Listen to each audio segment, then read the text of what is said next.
Welcome to Mend the Mind, where we talk about Yes. a couple different things today, actually. We're going to start with a little bit on a move. We're going to jump into a little bit more about kind of the outdoors, nature. And then we're going to take that and go into marathon training with Miss Julia. Julia is joining us today, another Fleet Feet alum. They seem to be everywhere. Also, another Florida State alum. Go Noles, big game. Coming this weekend as the time recording. Hey, and as a matter of fact, that's why I'm repping right now. Okay, all week. All right. Let's scalp them. We want them Tigers. Let's go. Oh, that's going to be fun to look back on, whether he's right or wrong. So that'll be good. But Julia, actually, we have the same job. We do. Same job. That's pretty exciting. You just recently moved across the country. I moved up a little bit from Tallahassee to Nashville, and you are in... Nick, pump the brakes, my guy. Wait. Come on now. Hey, people, as always, like, subscribe, share. Please give us some love, all right? We're doing this out of the goodness of our hearts, but we want to reach as many people as possible. Nick, I know you're ambitious to kick this off and get us rolling, so I'll let you back to it. Let's go get them today. All right. I like it. And it's important. That's what you're here for. You know, we balance each other out. And Julia, so you just moved across the country. Yes. From Pennsylvania or Tallahassee, I guess, to Tacoma, Washington. So half an hour south of Seattle. Whoa. Yeah. What were you going to say, Mike? That's a move. Yeah. 4 days in the car. It was really You took fun. a middle stop, correct, in Pennsylvania back home? Yeah, Tallahassee, Pennsylvania for 2 weeks. Pennsylvania, Washington. Ah, how was the drive out there? It was beautiful. I loved it. South Dakota, underrated. Really? Yeah.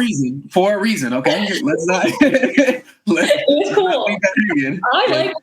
But no, I like the drive. It was pretty. Sometimes you wouldn't see anything but cows for 5 hours straight. But it was pretty cool. Saw Madison, Wisconsin. Saw South Dakota, Mount Rushmore. Missoula, Montana. Also a sick place to live. And then we got here 4 days later. Yeah, I love that. Mike, you've done a cross-country road trip as well? I've done several of them. Okay, like I did the drive from Tallahassee to Nashville to San Francisco. Well, San Francisco kind of sort of. San Francisco to San Antonio when I was moving one of my best friends, Corey, out there for relocation for work, and we took a tour. We went Nashville, like through Oklahoma-ish, down to Texas, through Arizona, to California, and then like up the coastline. So very, very roundabout way to get there, but we made it a pit stop, saw some things along the way, had a really cool experience. Yeah. And so that's one thing that it sounded like both Julia and Mike, pretty cool experience, especially when you're stopping places along the way. No, it was cool. I definitely would do it again, but not anytime soon. Need a little breather. Agreed. So, Quick icebreaker here. Yeah. So, for you both, because we've all had some pretty significant moves semi-recently, we've helped somebody move here. What is the worst part about moving? It's a good question. go for it. Is there one thing above all else that you just absolutely hate about moving? I think it's the first night when nothing's set up. It's a mess. You're exhausted. You just got there, and now you have to do all the stuff. Okay, very fair point. Very, very fair point. I would actually go, like, I guess part of the packing phase, but in particular, I have too much stuff. So every time I move, I'm reminded I have too much stuff. I'm aggravated that I have to move all of it, but I also didn't plan ahead. So there's no like sifting and sorting through it because I've procrastinated the move the entire time. And I think that alone is a thing. Like I'm already thinking about whenever I move next, I'm like, I got to get rid of all of this. Nick, I would agree with you. I that was my point. When I moved, I was like, I don't know what that is. I haven't seen it in 18 months. Throw it away. I clearly don't have a need for this. Like I got rid of so many things. So the packing piece, and I'm a great packer. Like hey, we packing boxes, I'm betting on me, all right? But when it comes to packing up my stuff to move, hey, get this stuff out of here, all right? Donate it. Somebody else can use this, all right? Actually use this. This is going to sit here. I'll take it with me again. So, Nick, I agree with you right there. Oh. I only had my car. I took my car with me. I was on an Airbnb for 6 weeks after I got here, so I had nothing. I had the opposite problem. Wow. Amazon Prime Day was like Christmas morning. I think that's the way to do it. Time it to Amazon Prime Day and then just get out there and order. On sponsorship. I do remember, I don't know who was there at Fleet Feet. But one of the two of you definitely was when I treated Prime Day as a holiday. It might have been Julia. I don't know if I know about that. That sounds I treated it as a national holiday and was asking everybody what they got for Prime Day. And they were like, what are you, why does it sound like Christmas to you? You were in the back room on Prime for like 8 hours when you were managing the store. I was. Lead by example. That's what they say. You didn't get that from me, okay? That was not in my transition of trust for training, okay? You did not get that from me. Let's set the record straight. We had different emphasis. But so along the way, tell me about some of the places that you stopped. You mentioned South Dakota. You mentioned Madison, Wisconsin. What about like the Montanas? And those stops were nice for you and for Mike. Any places that you stopped along the way? What kind of stuck out? I think it was called like Rock Hill or somewhere in South Dakota. It was like a cute little town. It was like small town USA. A really cool little bar with like a bison burger and like some like local beers. It was cool. So Mount Rushmore, really underwhelming, tiny and overpacked. But hey, we were there. What else is in South Dakota besides that? So I kind of liked it. It was fun. It was pretty as a state, but when I go back, probably not.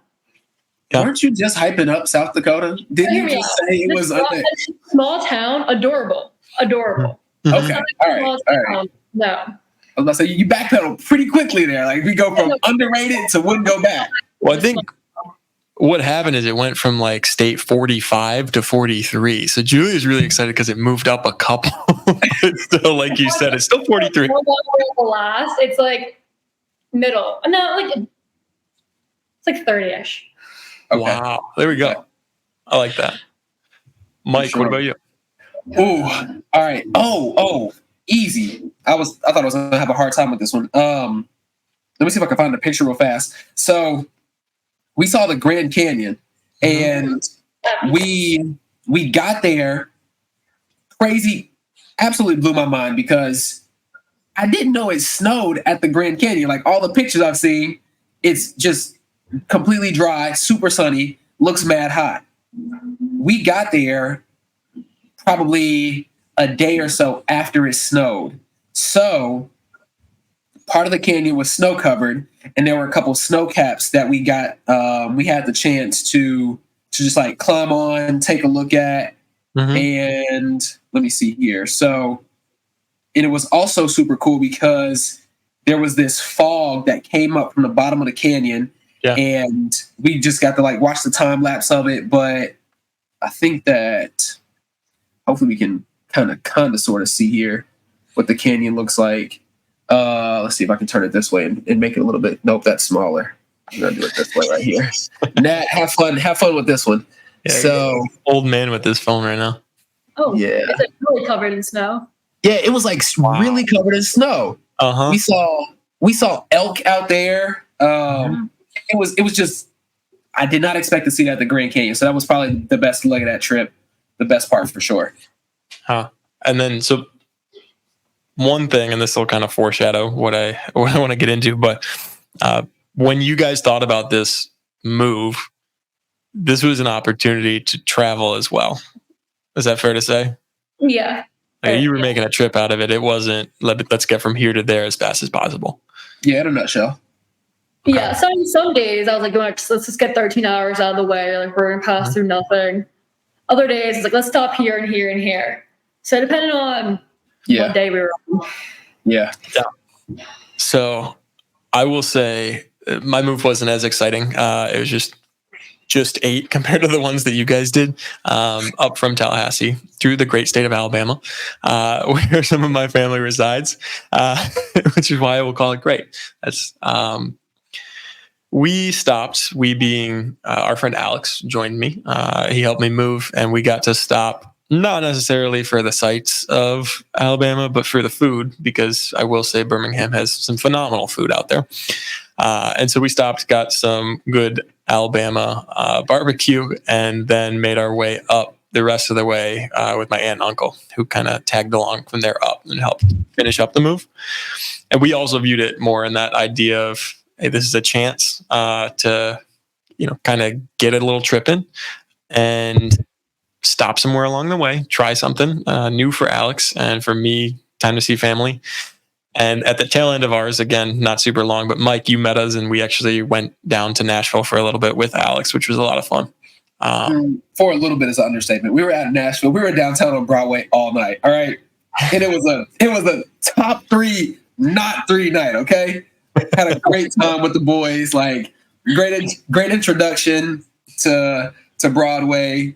Great experience and kind of send off. And Nick, congratulations on getting here. So absolutely phenomenal time just to be back with the Fleet Feet gang. Yep. Which I will attest, all that is true. But the point that I want to make is that when you looked at it, it wasn't like we need to do this as fast as we can, right? Like the intent was to kind of take it in and enjoy some of the more little moments there. And I think that with a lot of this idea of travel, if I say travel for work or travel for pleasure, if I throw the term travel for work out there, there's a negative connotation around it. But if we think about trips to Europe, you're probably traveling further and enjoying it more. I think that's interesting. I don't know what you guys think about that kind of concept. That's true. You're traveling 8 hours and you're enjoying it. Or if I had to travel an hour for work, I'd be pissed. So it's like, I don't know. Fair assessment. I don't know if I would. You like road trips, correct? Me? Yeah. You do road trips. You just called me old. So like to validate your point, I think I'm getting to the point, and I don't know if this is an old thing or a young thing. Maybe y'all can help me figure it out. I don't know if I like them as much anymore. I think I like the convenience of just get me there. Like whatever that method or mode is, and it's the fastest and most efficient way, just get me there, just do it. Like I'm starting to pay for things out of convenience to me, which sounds like an old person thing to do. Like, hey, look, I don't care who's making my prune juice. Somebody go make it. I'll pay you whatever. I just want the prune juice. All right. Like I'm doing it for convenience right now. So that's kind of my thought behind this. So I would say I did like road trips. There used to be a time where I could decompress, get my thoughts together, like reflect on whether it was school, running, life, relationships, because driving from Tallahassee back to Cincinnati, it's not a short drive. You're looking at anywhere from 10 to 13 hours, depending on which route you go, how many stops you make. So all that time in the car by yourself, it's humbling, but it's also a lot of time for reflection. So I'm like, I was very, very grateful to be able to do that, to have that time to myself and to be comfortable with myself, truthfully, and just to learn who I was as like a young adult. So, so I think you actually hammered home a lot of the point that I would like to make again is there was value to it, right? And so when you think about like enjoying it, you think about the value that's there. So for instance, if you go to Europe, right? So as Julia said, as I suggested, you enjoy that as an 8-hour flight. It's a lot of fun. It's even longer now for Miss Julia on the West Coast. But like you're looking forward to it and you're enjoying it because of what's on the other side and kind of how you rationalize the purpose of it. Similarly, Mike, even on the longer road trip, like the purpose of it being, a chance to self-reflect and you finding, little things about that trip that you could be happy about. I think is really powerful. Versus what we were just talking about, Julia's roommate, before we hopped on with an hour and a half commute up to Seattle. That doesn't sound like a ton of fun every day. 3 hours every day in the car. We work the same hours, and she leaves an hour and a half before me, and she gets home in an hour and a half from now. So Not ideal. So is there any reason why she decided to not live closer to Seattle or live in Seattle as a whole? She moved out here for me. So she was like, you know what? Never been out west. Might as well just come with you. I have a job around Tacoma. She saw 30 miles, and we're from the East Coast. So 30 miles means 30 minutes usually. Right. It's not far, right? First day she went to work, took her an hour and a half. And she was like, why am I doing this? Why am I here? Like, I hate this. Like, it just took me, I got to work an hour late at my first day. Like, this is stupid. And I think she's still trying to figure that out. I think she's still trying to figure out when to leave, if it's worth it, if she likes it. Right. I mean, she leaves before me and gets home after me and works the same hours. So, sheesh. And so I'll pose the question, what are some of the things that you guys have liked since getting to Tacoma? I mean, I've loved the outdoors. It's beautiful. On the right day, you can see Mount Rainier from our windows. It's sunny from 5 a.m. to 10 p.m. every day. Or no, it's getting darker earlier. But I mean, in June, it was light up from 4 to 10. And we've only had maybe 5 cloudy days the entire summer. So, I mean, I love it. The weather's been nice and moderate. We have a few heat waves here and there, which aren't ideal because we don't have AC out here. So I'm kind of toasting the apartment. But I mean, I love the outdoors. The water's 5 blocks to my east. The mountain is an hour and a half. Either direction, you have Mount Olympia, 2 hours north. You have the Northern Cascades, 2 hours north. You have Rainier, 2 hours south. So there's everything. Yeah. And that's a big switch up from, less so from Pennsylvania, but more so from like Tallahassee, like being there, right? Like what's the biggest thing you can see? It's a stadium, right? Which is, a great brick. What is it? The biggest brick building in the world? I don't know. We might want to fact check that one. That'll get us that. She'll post. It's not. It's there's some stat about it being a brick building and almost like the most second most continuous brick building or something. Other than the Great Wall, maybe. I think that was what it was. Maybe that's what it was. Customer told me that once. So. Yeah. I think some of the locals that worked at the store told me that too. But that sounds like a Tallahassee legend right there, like an old wives' tale that somebody just came up with. But it could be true. It very much could be true.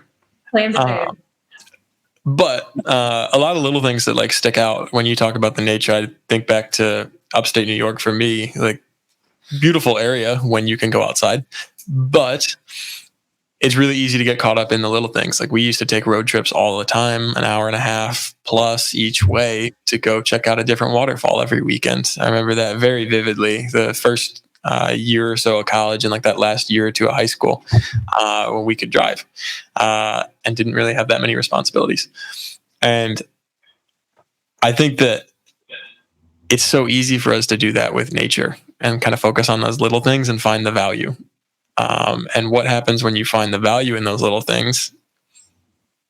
It winds up being easier to, I guess, withstand the less fun parts, right? So if your roommate's out there and you're there and she's enjoying the nature and the people are cool and, there's XYZ on things that she enjoys, that drive sucks a little less.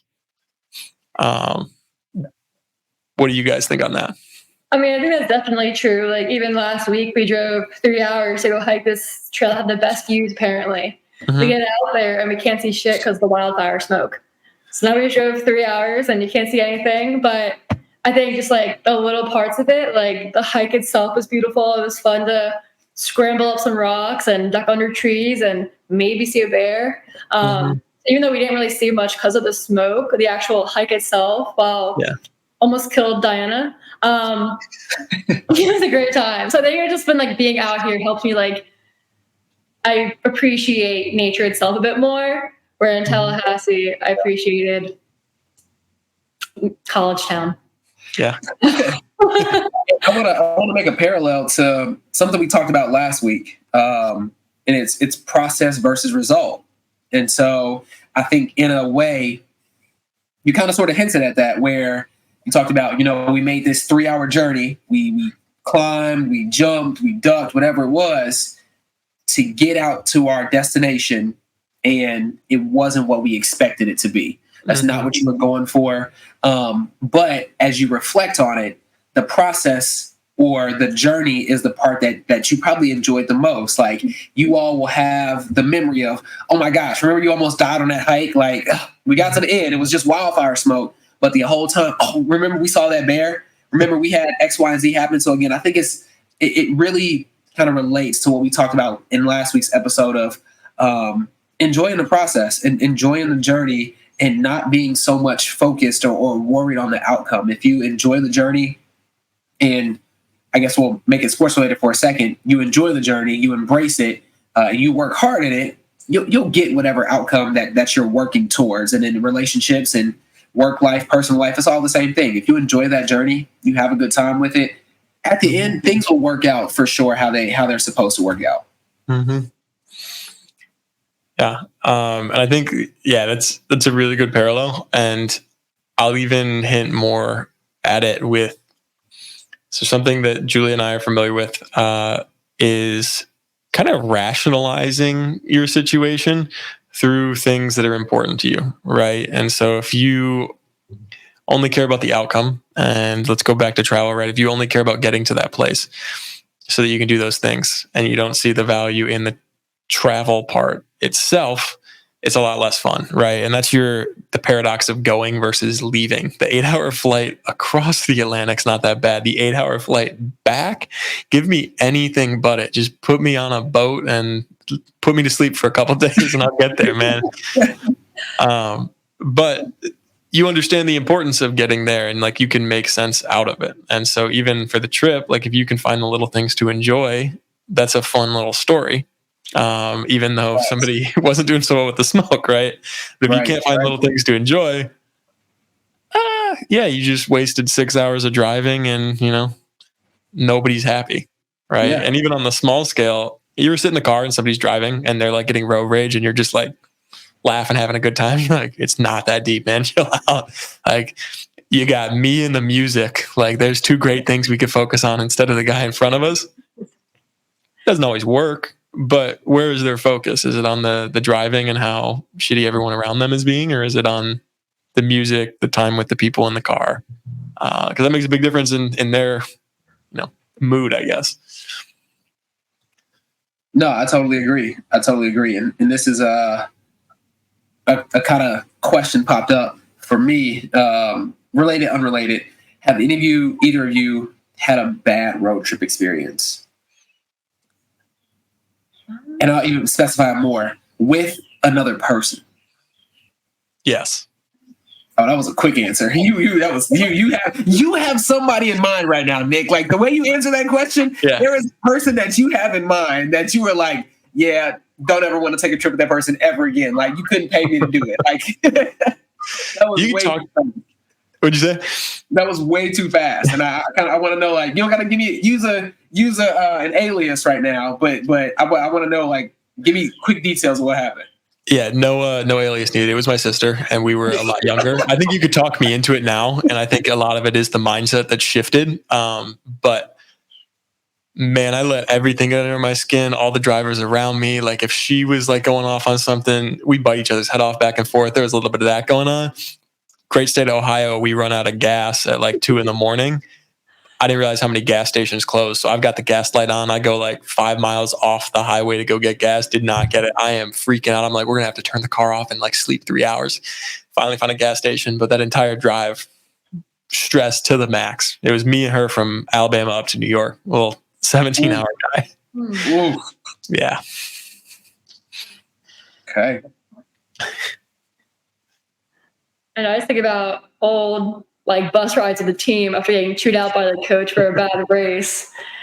And he's pissed off. We're all pissed off. Everyone's tired and sore. Everyone has to pee. And everyone's about to kill everyone. You got like 15 girls in a van about to kill each other. Coach is pissed off. It's dead silent. And it's like an 8-hour van ride. Yeah. It takes take forever. I have something on that. Mike, did you have anywhere that you wanted to go with that real quick? After your example or after your parallel here, I'll jump into something, but go ahead. All right, I want to paint a picture for you guys. We just went to a meet The entire team did miserably. All right, we're all on the team together. The meet was 2 hours away by bus. The coach has chewed us out sufficiently, said that we are not putting in enough work and we need to log some more miles. He leaves with the bus and tells you to run home. What is your reaction? Are you upset at this? Is that fair? Are you finding the good in this? Hey, athletic director Nick, and my coach, he just told us to run 2 hours home. I'm sorry, 2 hours by bus home. Yeah. I need you to come get this. Whose man's is this? All right, like what? There's no way. That's facts. True story. Yeah, that actually happened at a school in upstate. I won't drop any names, but I had a high school teammate that was on that team. Julia, how's your reaction to that? I'd be like, what? Like, I'd be like, get your ass back here. Like, mom, like, come pick me up. Like, I'm transferring. No. That's a wild bar. There's no way that I hope that did he actually come back? No, he didn't. They had to run home. To be completely fair, it might have been a 2 hour run. When you said that, Mike, it might have been a 2 hour run. That makes more sense. Bus drive. 2 hour bus ride. That's a marathon. 2 hours home as a cool down after I raced. I'm still not too thrilled about. It could have been more. I don't know. He was an interesting guy.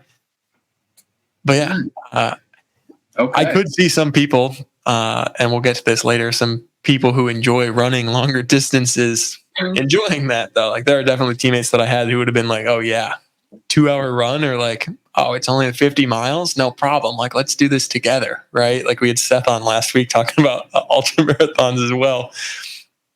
I think he'd be very down if we told him that now. Yeah.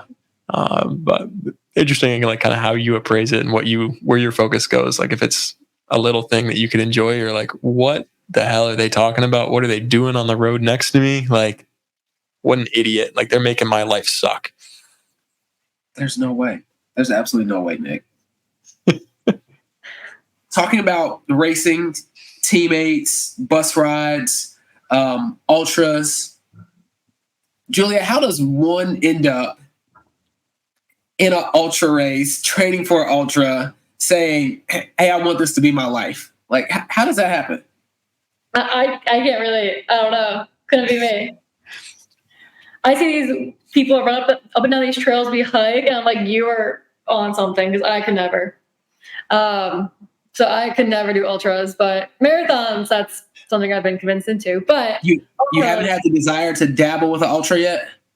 After hearing Seth's story, no. I personally love Seth's training plan with this Sarah climber, but no ultras quite yet. Give me another year out west, I may be convinced. So I was just going to follow up and say, when you finished running, did you have the intent to run a marathon, or how did you get to the point where you're like, yeah, marathon? That was my next question. Yeah.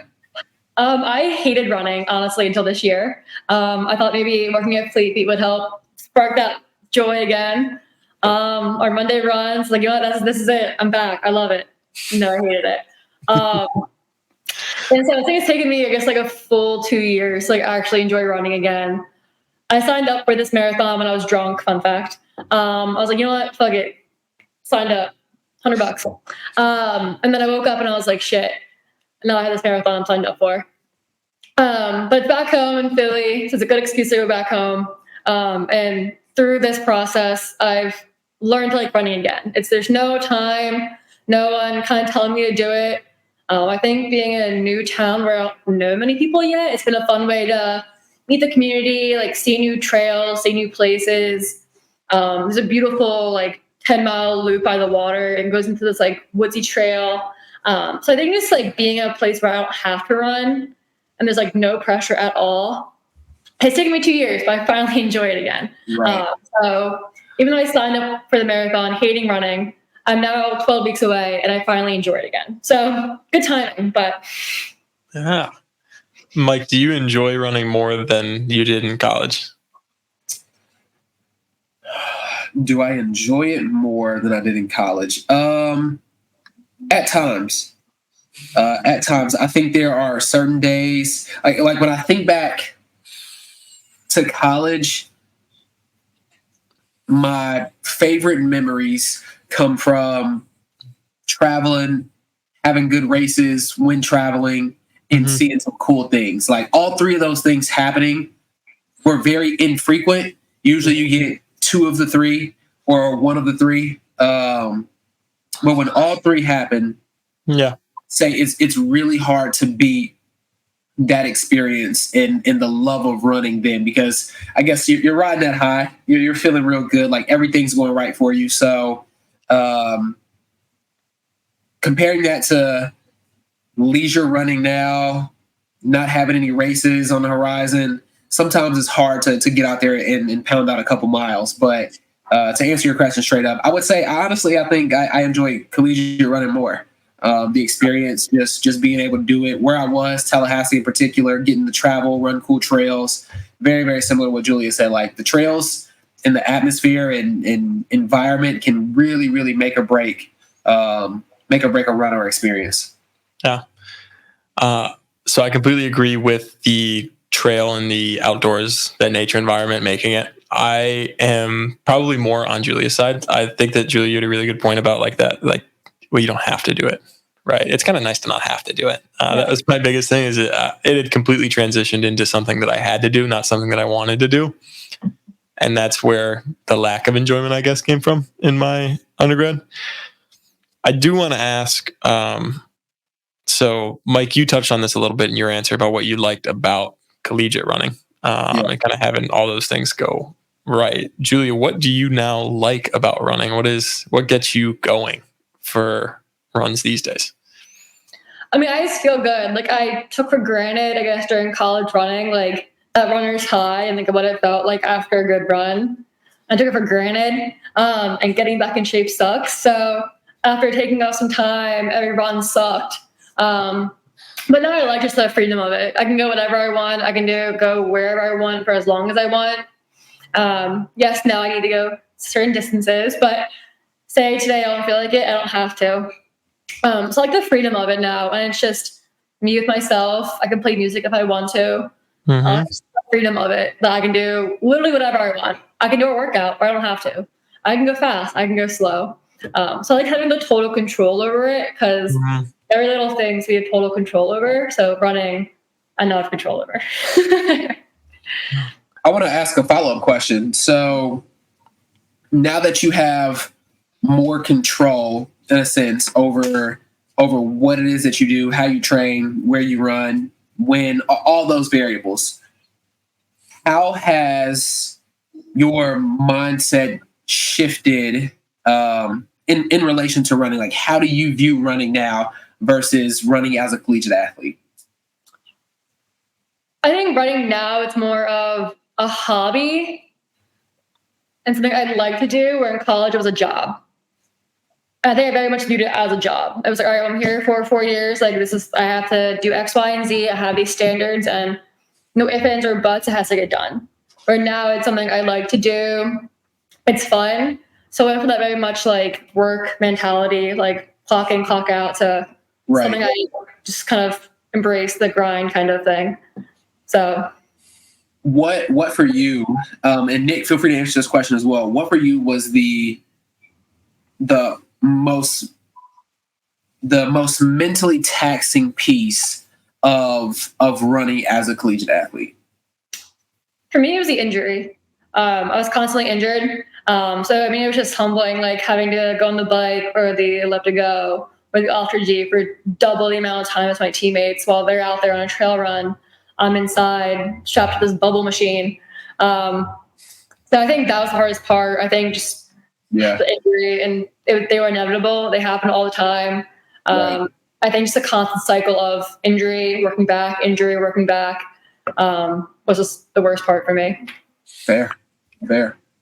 Yeah, I think I also struggled with injury for a decent bit, and that was frustrating. Most frustrating to me, what really killed it, was not getting results, but valuing results a lot, which is interesting when you talk about like the outcome or like enjoying the little things, like outcome versus process. But yeah, man, I just wanted the outcome.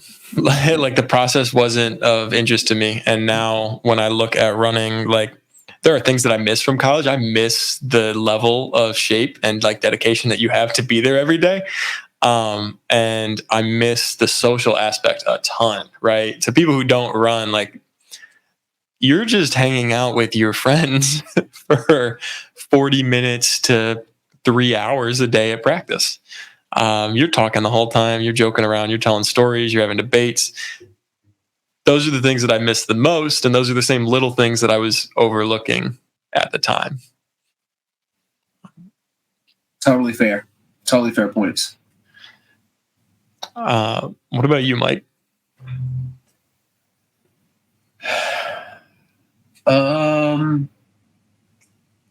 It's really hard to put my finger on. If I had to name something, it'd probably be closer to the results piece. Not, in my opinion, like I had, as I look back on it and I think about it, I had a really, really good collegiate career. Time-wise, the accomplishments I had, like it was a pretty damn good collegiate career. A lot of people would be satisfied or happy with it. So I think for me, there was always this itch to want more, to perform better, to have more accolades, and that itch was never scratched. So it was super hard for me when graduation approached. I got the stress of finishing up, getting graduation done, figuring out what I'm going to do after college, trying to perform in track, battling injuries. Like I feel like everything just bottlenecked and came to just one moment where it was like, all right, this is it. This is do or die. You know, it's either you bust or you make it. And some of those things were kind of underwhelming. So I would say the performance piece for me, wanting to perform better, wanting to have just more recognition for myself. It wasn't even the outside recognition. It was like, Michael, like, you can do this. This is what you've been training for. This is what you worked for. You want this for yourself. So it wasn't even for anybody else. But like some of those things I look back and I'm like, dang, I wish I would have had another 6 months to a year to compete. So that's probably what it was for me. I think that's reasonable. Yeah. I mean, yeah, very different college experiences, like across the board as always. But from what I know about you and from what I know about, like, I mean, you're continuing to chase this competition. This is something you genuinely enjoyed. Like that seems on par. That seems on brand to me.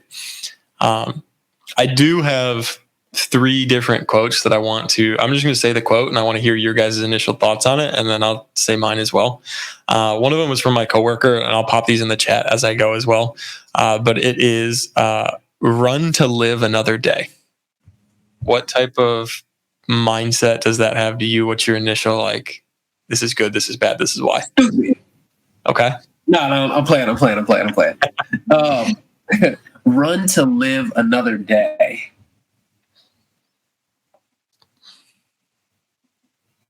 I don't know. Julie, if you got something, jump in. I don't know if I have. I can also provide context if you would like. Yeah, so what was the conversation around this message? Yeah, we were talking about another coworker who is one of those ultra marathon runners, just like really wants to grind it out, like head down, push through type of energy. Has been out for a long time. Wants to get back to running, and she is very worried that running with him is not going to be fun. And she said that my motto is run to live another day. Kind of don't understand it, but I run to live another day. I mean, I guess how I take it is that she's using running as her escape. Like running's now her enjoyment.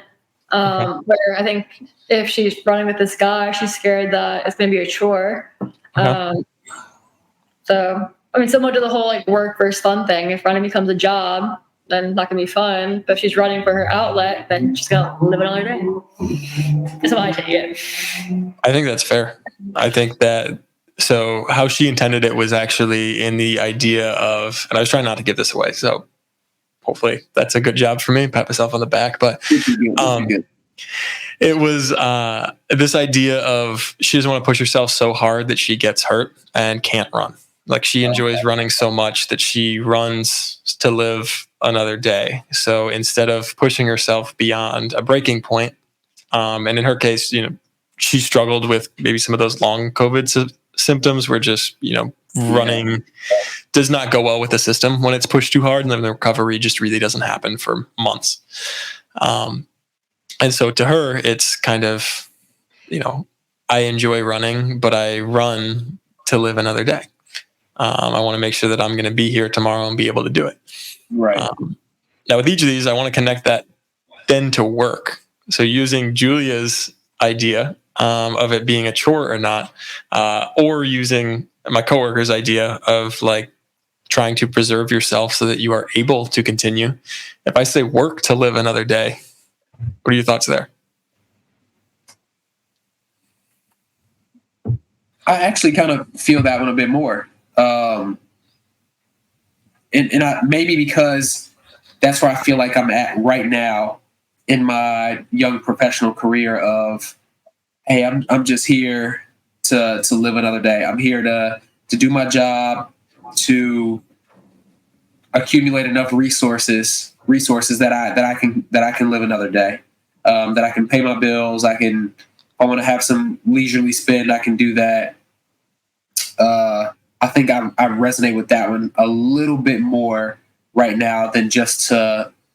I don't want to diminish her quote, but a little bit more than run to live another day. I think as I think about it and talk it out, the run to live another day to me sounds a little frolicky. Like, hey, I'm just here. I'm here to enjoy it. I want to be able to do this like every single day, which is totally fine. Mm-hmm. But for someone who is still chasing goals and wants to compete at a high level, it's like, no, we're here to win every day. Like, mm-hmm. I'm not here to just run tomorrow and run the next day. I'm here to win and compete and run hard. But when it comes to work, I think it's the exact opposite. Like, hey, I'm just here to do my job, to be a good team member for the people I work with, to have good relationships with my customers. Mm-hmm. And I kind of leave it there. Maybe it's just because where I am in my started working my full first-time job about 3 months ago. I just kind of agree. I heard this quote that like work should never be the hardest thing you do every day. And for me, I take that like, yes, work to live another day, but also it shouldn't be your entire day. I think it should be more outside of work, and yes, like value working hard and what you do. Maybe like if your work's what you put your energy towards, great, and I don't think that should be what gets you to the next day. I completely agree. Yeah, right. Like, you get into a lot of different things, mindset in particular, like, love what you do what you love. Can you, if you're pushing and working to every single ounce, and almost overworking, it's probably gonna be tough, right? That's when we get into things like burnout. So I think that's very accurate. I do like the point that Mike brought up, and you as well, Julia, with kind of this aspect of more like, it shouldn't be the hardest thing I'm doing, right? And Mike, for you've mentioned performance in a way you want out of the running, so you push yourself running. Right. Do we want performance at work, and is pushing ourselves the best way to get it, or is it more complicated? And that is kind of where my head went. Those are interesting questions. We can jump back to them if we need to. But I do want to run another quote by. And I also want to say, like, these quotes are meant to be ambiguous. You can say this is the dumbest thing I've ever heard. You can also say like, nah, I buy into this one.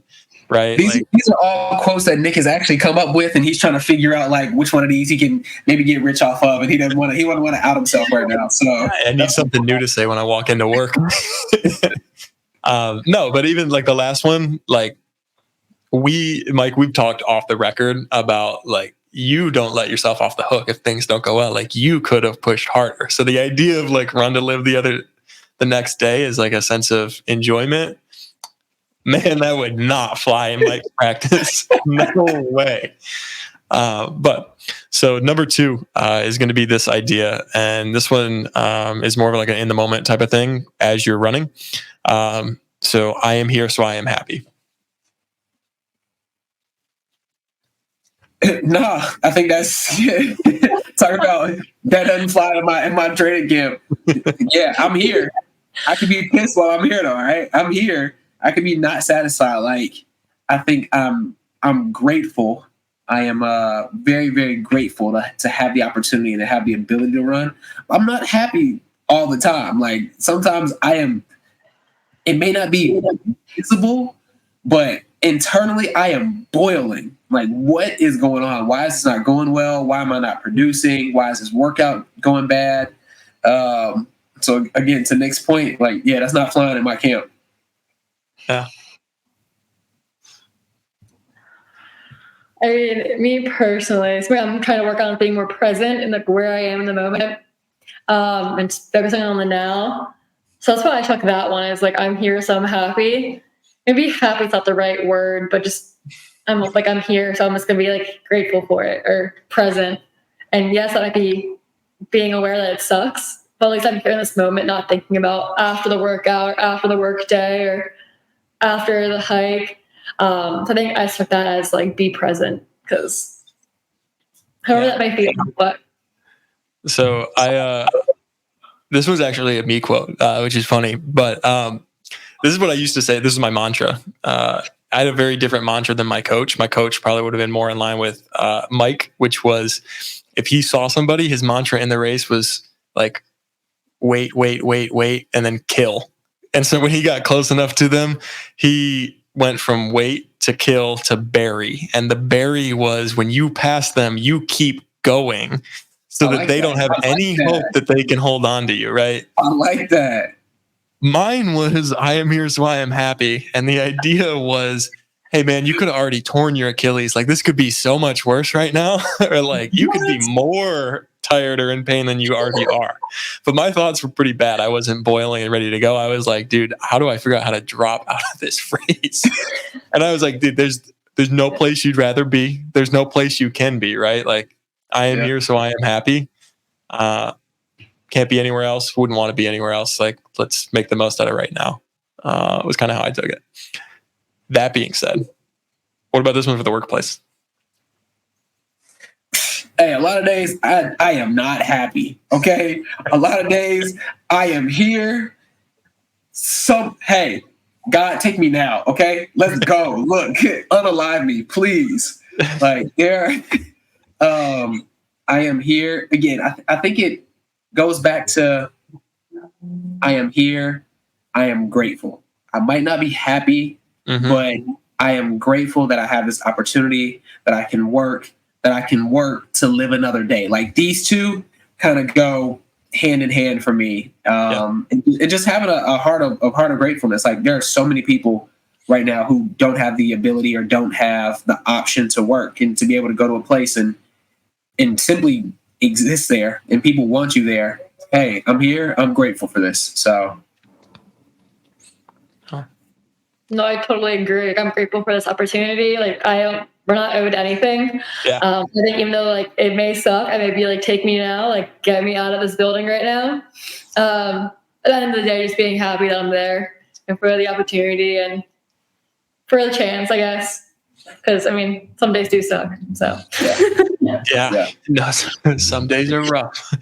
I completely agree. I think the key point with me for running is the same thing that kind of Julia took away with being present, and Mike, you being grateful, like at work, right? And saying not only it could be worse, but I could be way worse off. I mean, it's the old Mike, you're just getting over a cold. I bet when you got that cold, you started appreciating that health a lot more, right? And so in that moment, finding things to appreciate is huge. So for me, it works the same. I went with happy because that's what I wanted to be. Grateful is probably a more accurate word for it, but generally trying to drive that. Now this last one is going to be a little switch. I'm thinking Mike might enjoy it, but quote 3. Give it to me. No finish line.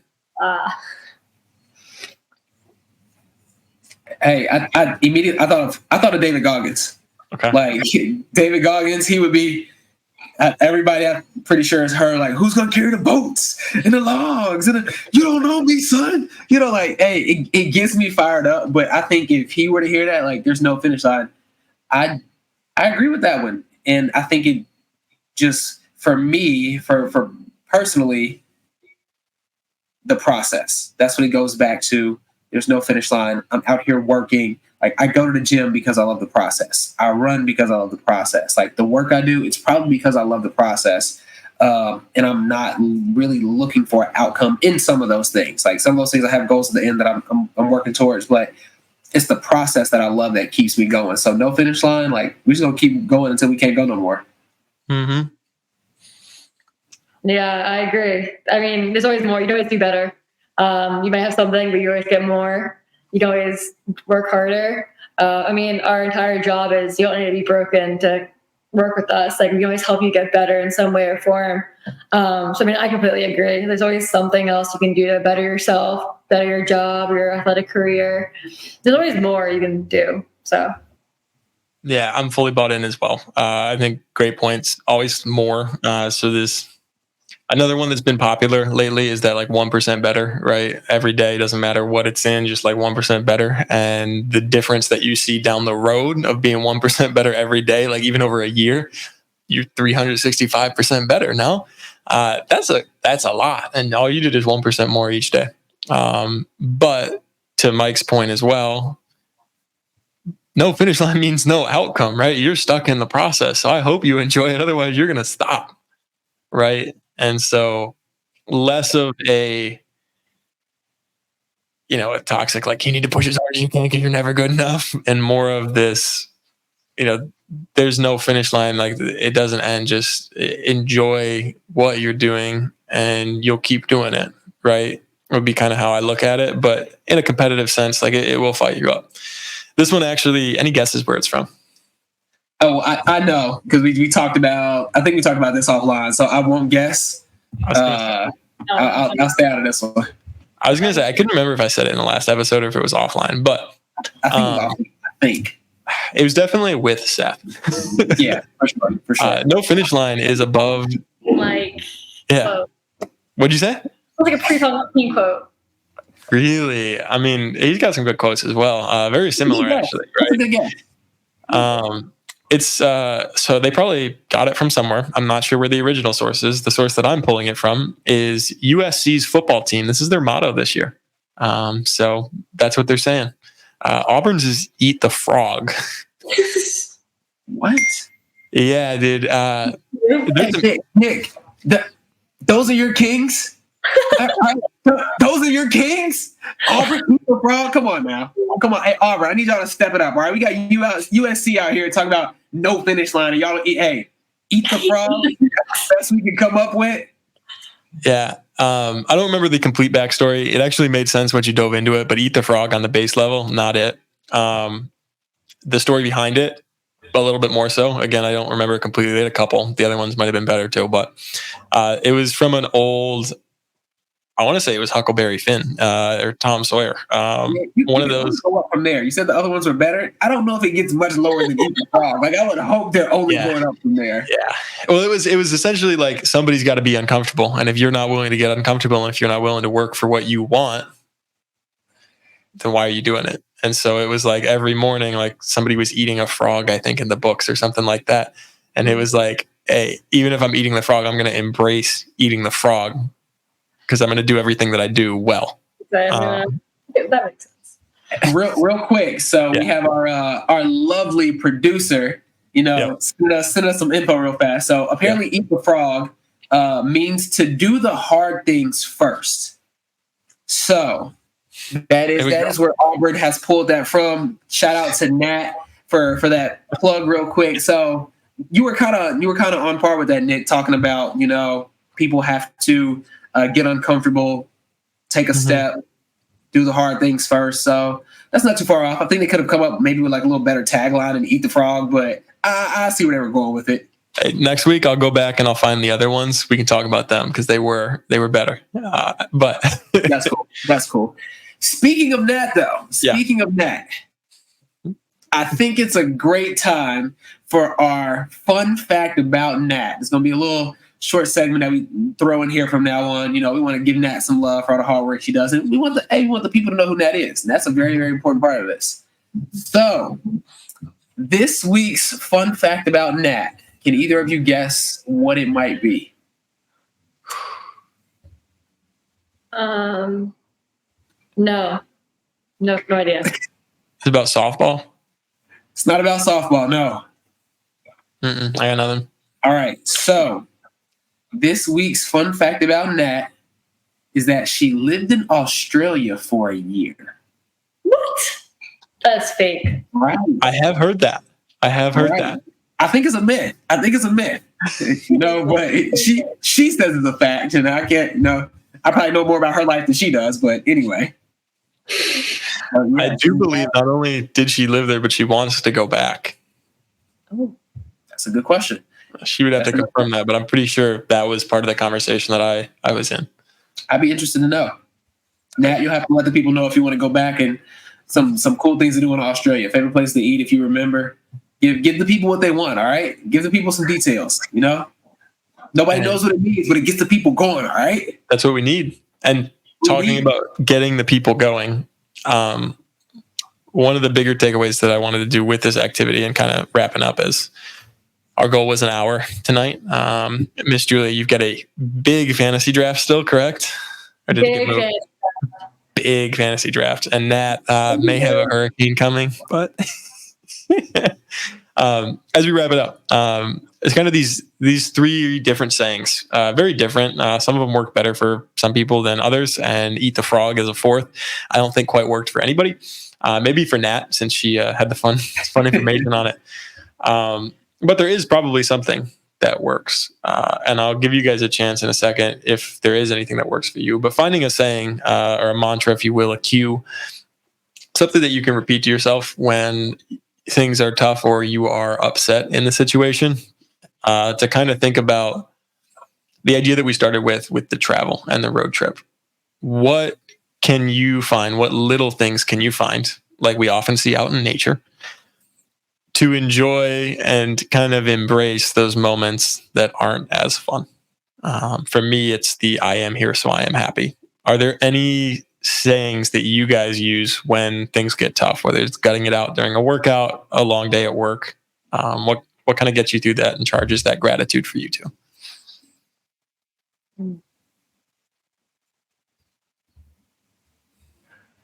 That's a good question. It doesn't have to be a complete thought either, like a mantra that you're saying, but it could just be like, you picture your family or your future house, something like that.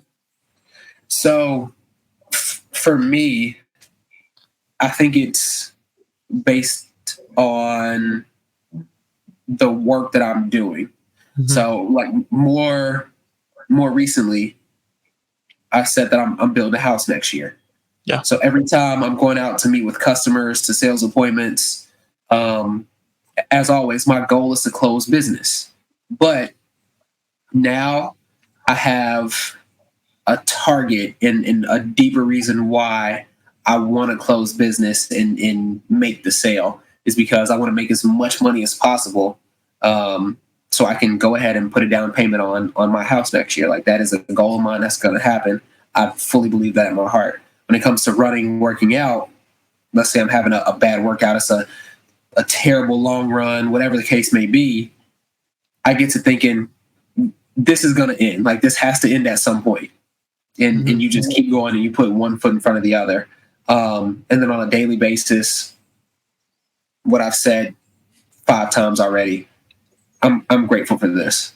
I'm very grateful for this. I'm grateful for the opportunity to be here, to be working, to be running, to be spending time with family and friends, whatever it may be. I'm grateful to simply just be here and to be in this moment.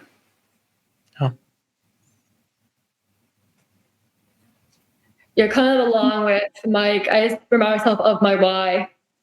Remember why I'm running, or why I'm working. Remind myself of why I'm there. Just be kind of more in the moment. All right, this is what I'm working towards. That kind of always helps me get to the finish line some way or another. Yeah, I completely agree. I mean, I love these corny sayings. So what I would encourage is, in very Mike fashion, if you do have something that works for you, if you brainstorm it or something that does work for you, we would love to see those in the comments, because it's not important whether it's cheesy or not. Mine tend to be more cheesy. It works for you, right? It doesn't have to be positive. It doesn't have to be butterflies and rainbows. It's just like, is it effective in getting you to do what you need to do, right? Yeah. And to your point on like the present moment, I've very much been saying like, no place I'd rather be, because there's no place I can be is the second part, but I leave that part out. But sweet. But Julie, anything you want to wrap up with? Anything you want to tell people? Anything you want to speak on that's on your heart? I mean, I think just going back to enjoy the process, be present, enjoy the now, and the process will get you to the end. Little whole wrap up. Yeah, it's been working for your marathon training. It's been working day by day. So yeah. Well, Julia, we appreciate you a ton for hanging out with us for a little bit today. It's been a great episode. Thanks for talking with us and sharing some of your thoughts and opinions. Is there any way in particular that people can get in touch with you, whether it's social media? Yes, if you want to be contacted, if you want people to reach out to you and know who you are and what you do. Instagram at Julia Hellman, HELLMAN _. It's probably the best way. Yeah, we'll definitely link that. Definitely link that in the show notes, so y'all can, if y'all want to contact her just to see what she does, follow her journey.